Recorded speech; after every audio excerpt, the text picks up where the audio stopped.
So if you love Stanley Kubrick, if you're interested in what goes on behind the scenes of making a film, of the people who actually really make the film, who do the real manual labor of doing a film, then it's just a requirement that you watch this documentary, Filmworker.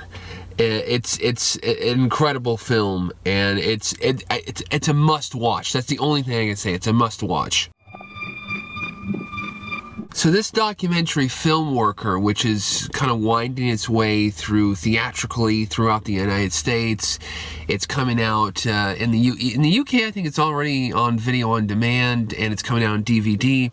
Filmworker is a documentary about this guy, Leon Vitali, who worked for Stanley Kubrick through decades. He started out as being an actor. He acted in a lot of British television shows, and he started to get some movie work, and he was cast in Barry Lyndon, and he just fell under the spell of Stanley Kubrick and kind of began to work his way behind the camera, and he eventually became, I guess, the title of the film, Filmworker, comes from his preferred title of what he was. I guess it's a British term, it's an English term of somebody who's just kind of the manual labor guy behind the film. But Filmworker, he that's what he called himself. He worked mainly in casting.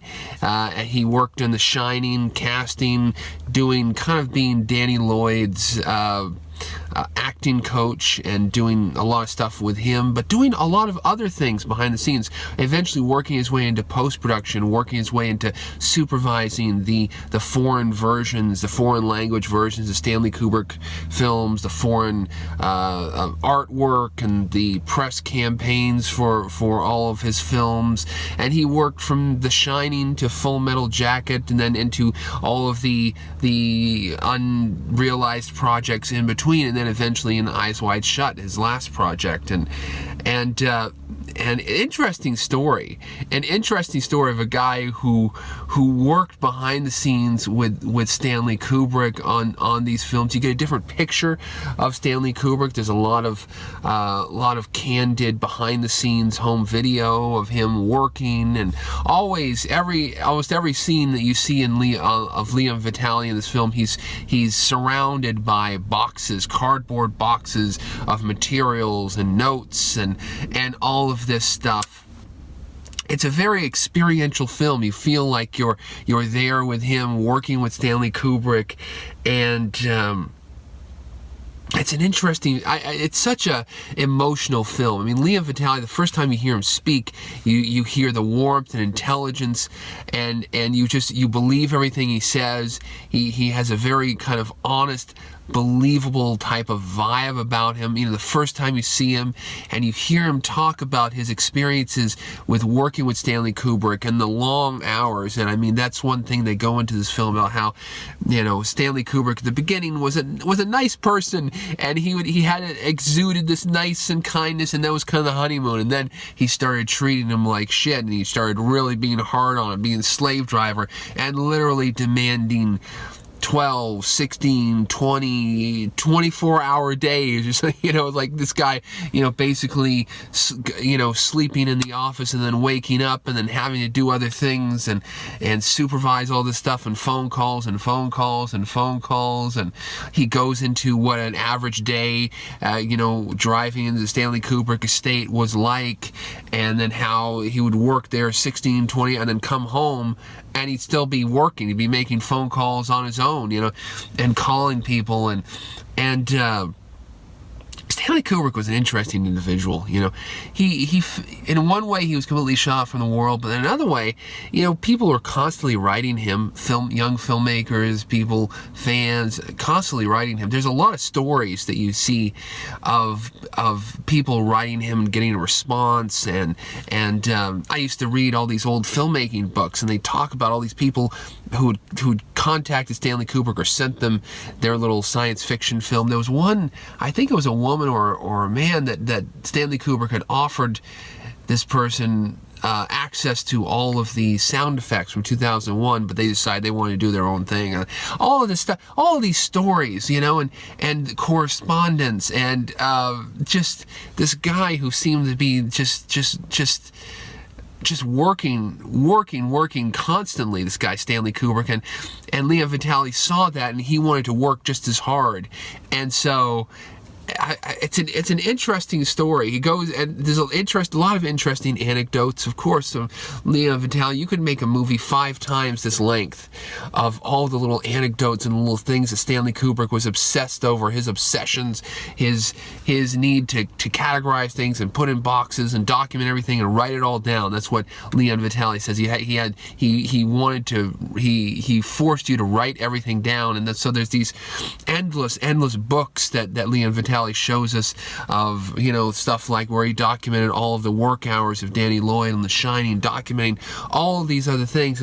It's really it's a wonderful portrait of a guy. There's also a touch of sadness in the film that this guy Leon Vitali, you know, he was an actor, a credible actor, moving up in the world, in the British theater film world, and then, you know, after Stanley Kubrick, you know, he hits Barry Lyndon, then he starts to get into film production, and he did that Frankenstein movie where he made a trade with the director where he could work in the editing, and then working on The Shining. And I mean, you could say, oh, what could he have done? You know, what films could he have been on? What a better life he could have had? Probably could have had an easier life if he'd gone on as an actor. At the same time, in the British acting world, there's nothing. You know, it's like the American acting world, but it's like there's nothing, you know, solid about the whole thing. You know, and a lot of actors have fallen by the wayside, and a lot of British actors, there's this kind of ethic, there's a certain work ethic, and there's a fear that this is going to be their last job. There's a class thing, there's an ethic thing, there's a lot of pieces of the puzzle that, I mean, you couldn't tell them in one documentary, but I think there's a lot of reasons why he could say, well, hey, you know, Stanley Kubrick's more of a sure thing, you know, let's go into this. But it seems obvious that the main reason why he went into working with Stanley Kubrick was just, you know, this guy must have had such a kind of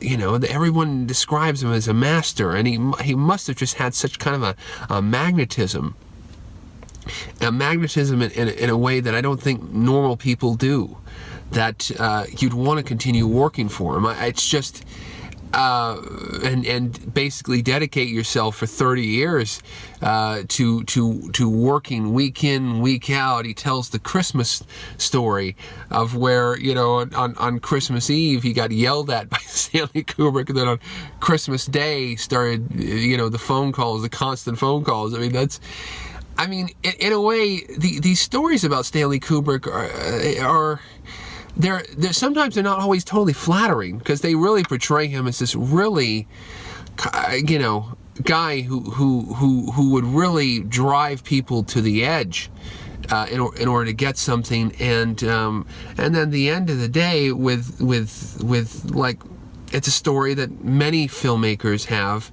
where, you know, at the end of the day, you know, Stanley Kubrick dies, and Leon Vitali finds himself in the United States working on restoring Kubrick's films, and there's a story about his son having to help him out financially, and you're like, my God, this is a guy who spent 30 years working for one of the most prolific, famous filmmakers of all time, and in a way really creatively shaping Stanley Kubrick's films in a way.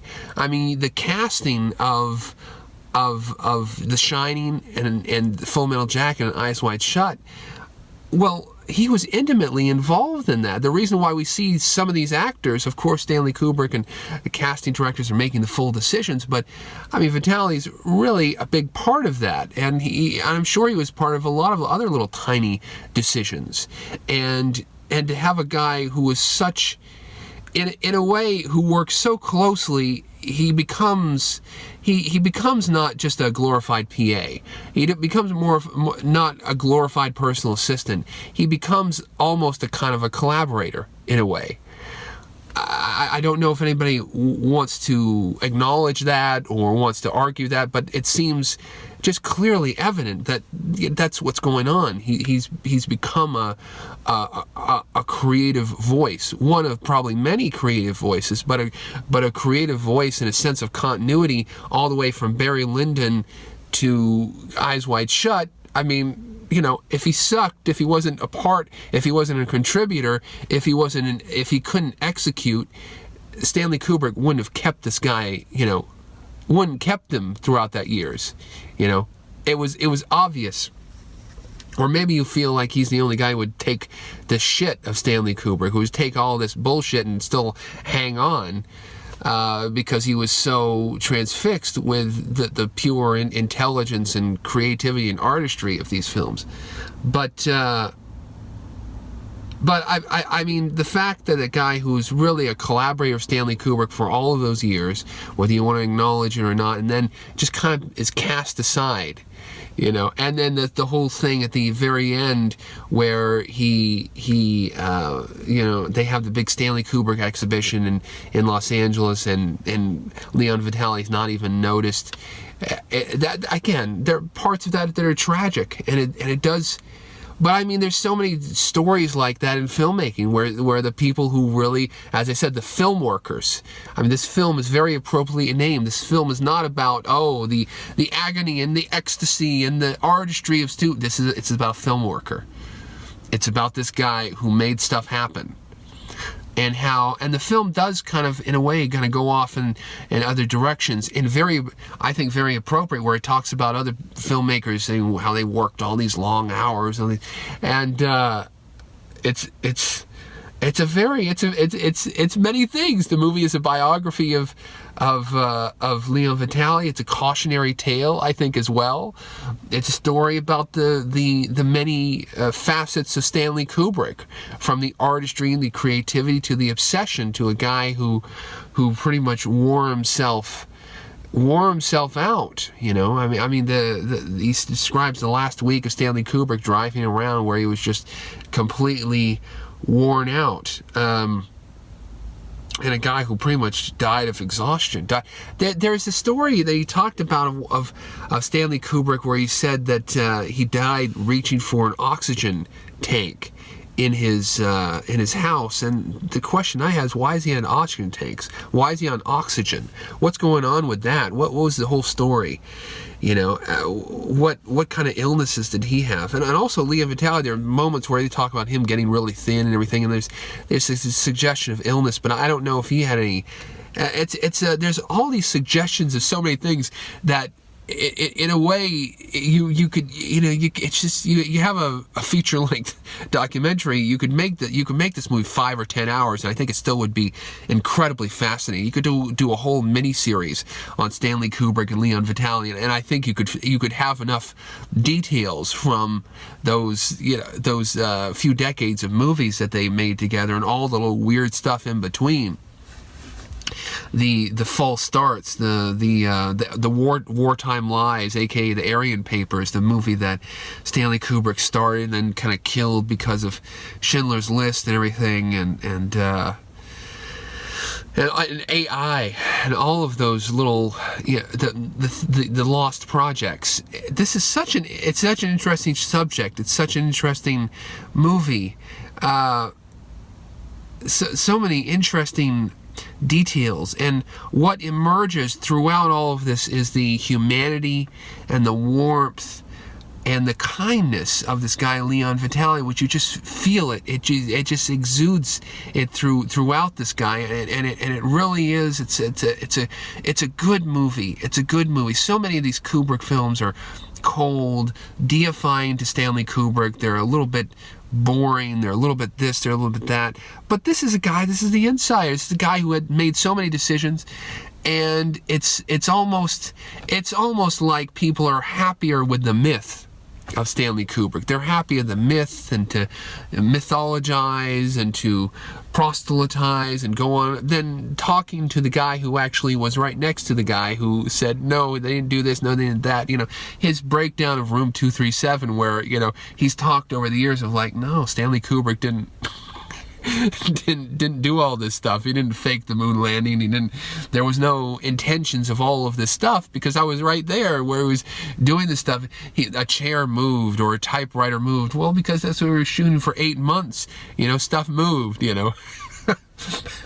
I mean, people are more happy with the myth than talking to the guy who actually was involved and could tell you, well, no, that didn't happen. Yes, it didn't happen. It doesn't, Leon Vitali, every once in a while, Leon Vitali will show up online or in a conversation and say, well, he said this, but it doesn't stop anybody's arguing. They'll still go on and argue a point and everything. And it's just, after a while, it just gets absurd and ridiculous, and you just have to realize, are you just happy with arguing? That was the Stanley Kubrick news group in the 90s. That was one of the first places I ever went on the internet. There's people just arguing over and over and over about all of this bullshit, all of these topics, and it's wonderful to have a guy who's kind of right there, and